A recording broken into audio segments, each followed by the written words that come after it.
Buenas tardes. Mi nombre es Juan Guillermo Londoño, soy ginecólogo obstetra, profesor titular pensionado de la Universidad de Antioquia y miembro del grupo ACER de la Facultad de Medicina de la Universidad de Antioquia. Voy a presentar la norma técnica de interrupción voluntaria del embarazo. El derecho al aborto es una demanda por justicia en una democracia laica. Es prioritariamente una cuestión de derechos humanos y de salud pública. Esta frase de la Corte Constitucional Colombiana, emitida en el 2006 con motivo de la sentencia C-355, lo que nos quiere decir es que el derecho al aborto es un asunto de derechos, no es un asunto de religión. En una democracia laica, los asuntos religiosos no pueden convertirse en ley. Por eso el aborto en Colombia, de acuerdo con las dos sentencias más importantes, la C-355 y 55 del 2022, nos dicen que es un asunto de derechos. Y así lo debemos mirar. Igualmente, ¿por qué es un asunto de derechos? Porque hay un problema grave de salud pública y un problema de derechos humanos. Miremos cuáles son los elementos que llevaron a la Corte a emitir la última sentencia. 146 niñas menores de 14 años tuvieron abortos en el 2017. Eso representa el 2.5% de las 5.807 niñas que quedaron embarazadas ese año. Según datos del 2014 de la Alta Consejería para la Equidad de la Mujer y la UNICEF, el 66% de las madres adolescentes encuestadas no querían quedar embarazadas en ese momento de su vida.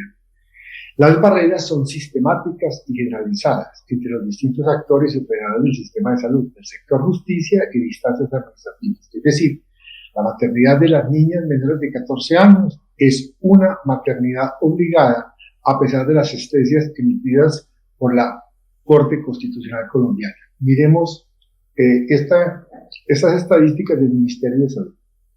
En esta imagen, el número de partos está representado en azul, versus el número de abortos que está representado en rojo, en niñas menores de 15 años por el año 2017.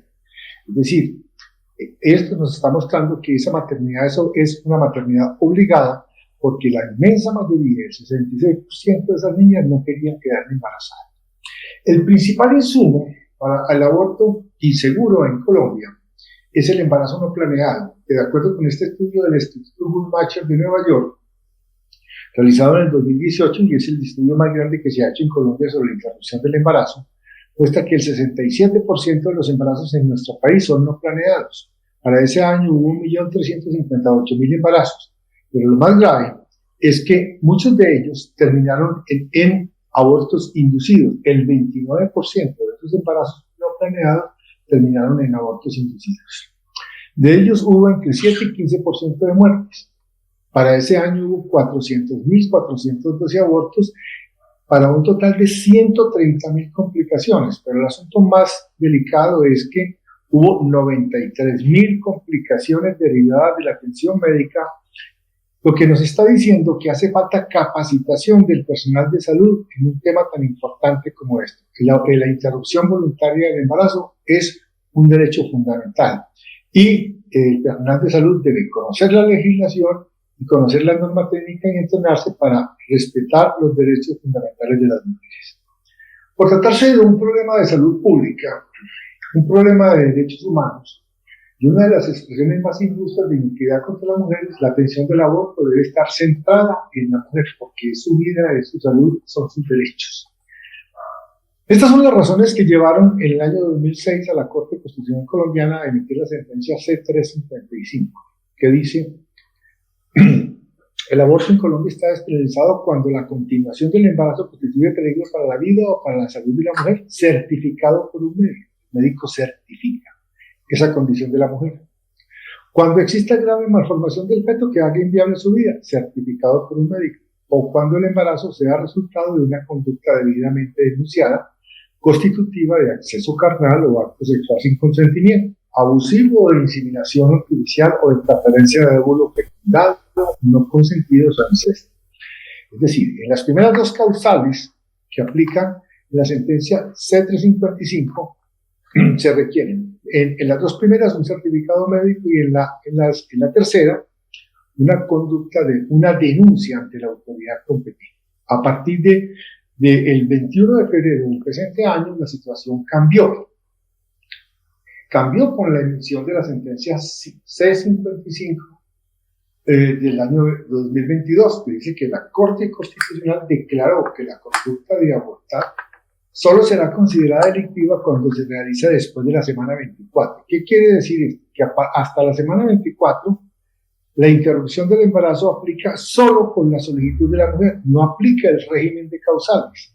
En la misma sentencia, la Corte ratificó que por fuera de este límite, es decir, por encima de la semana 24, tampoco se incurre en el delito de aborto cuando la continuación del embarazo constituye peligro para la vida y la salud de la mujer o cuando existe grave malformación del feto que haga inviable su vida, o cuando el embarazo sea resultado de un acceso carnal o acto sexual sin consentimiento, abusivo o inseminación artificial o transferencia de óvulo fecundado no consentidas. Es decir, hasta la semana 24, la mujer puede simplemente solicitar la interrupción del embarazo y no aplica el régimen de causales, y las IPS están en la obligación de proporcionar.